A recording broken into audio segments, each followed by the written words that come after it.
think about as COVID comes under control, at least managed in the coming years, what do you believe will be the next area where philanthropy will need to really lean in? A lot of the focus in the past has been around poverty alleviation, around education, around infectious diseases. Thankfully, those are becoming less and less of an issue in the world.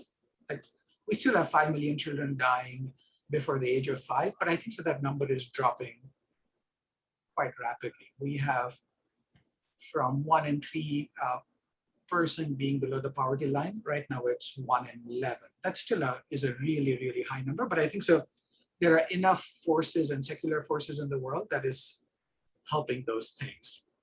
90% of the kids now have access to education, and you'd have to work on the quality of education. But I think those things are being tackled. I think the next set of things, and they're all happening, but I think the balance is going to shift. I think a lot more focus on inequities of the form of gender and race, and within country inequities. Like, over the last decade or so, we're seeing even in the rich world, this massive income inequality, which is having effects that we sort of not pay too much attention to. So I think a lot more effort's going to happen on that.